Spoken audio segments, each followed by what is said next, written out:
I wasn't sure whether to cover this subject or not because I saw somebody do it in the mainstream media and they got a bit of a kicking for it. But I thought, what the hell? The reason I'm saying it is because I did the live stream last night and there were lots of people asking, what happens to all the coins? What happens to all the notes and the flags and everything else? And I thought, you know what? That's actually a fairly good question. What happens to all these things that says Her Majesty Queen Elizabeth now? Where do we go with this? Even Jack asked as well while he was in here. So I thought, what the hell? Let's have a look.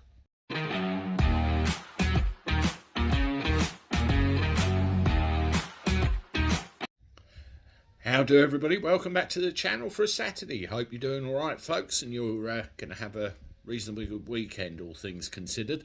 Let me know in the comments what you're up to. It'd be good to hear from you. Yeah, there's lots of things going on with the process of going from Queen Elizabeth to King Charles, and it's not only that process of him being made king, part of which is going to happen later on this afternoon about 3 o'clock. But there's all the things around like flags and standards and coins and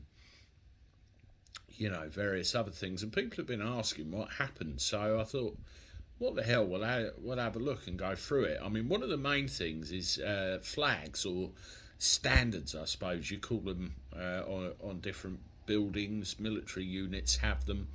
They're all over the place.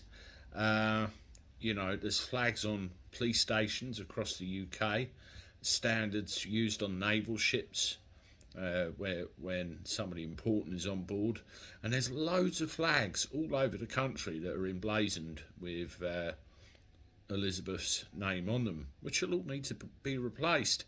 Military regiments fly Queen's colours, and a lot of them are studded with a golden embroidered E2R on them. The fire service includes her initials.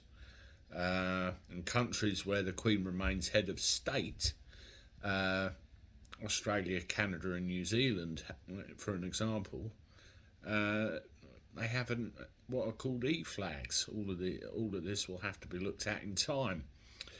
It's possible that the royal standard, the quartered flag that flies wherever the monarch is in residence, could also change. The version used by the Queen includes 1 quarter representing Scotland, 1 for Ireland and 2 representing England, but none for Wales. It's been used since long before Wales had its own flag, which got recognised in 1959, and the next monarch could incorporate a Welsh element. So if Charles did, I'm sure that would be replaced.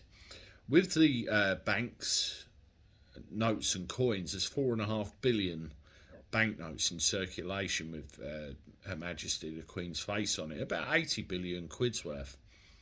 And, replacing them with alternatives featuring the head of state, the new monarch, is likely to take a couple of years. There's a load of the latest £50 notes were issued, and the process of recall and replacement could take something like 16 months. So we're going to see, the Queen's likeness on our banknotes for a long time to come, and certainly when her father George passed away, there were coins in circulation for a long time afterwards. National anthem is a straightforward one. God save our gracious King instead of Queen. And there's prayers as well. It's a substitute, I suppose, of one title for another. Royal arms, which feature a lion and a unicorn rampant against a shield, are used widely on government premises and stationery. Changing them all would be very costly indeed, but may not be necessary. They would only need to change if the new monarch decided to represent Wales on the shield, in line with any change to the royal standard. An interesting one is royal warrants, a royal warrant given to businesses that supply certain goods and items. You know, the royal warrant would have been under Queen Elizabeth's name. When Prince Philip died, his royal warrant holders were given 2 years' grace, and a new monarch could decide to adjust the criteria to be met to become a royal warrant holder, for example, by increasing emphasis on sustainability. Post boxes and stamps. Post boxes that contain Queen Elizabeth's royal cipher are unlikely to be removed. Some with King George VI's cipher are still in use today, 70 years on. Pledges of allegiance.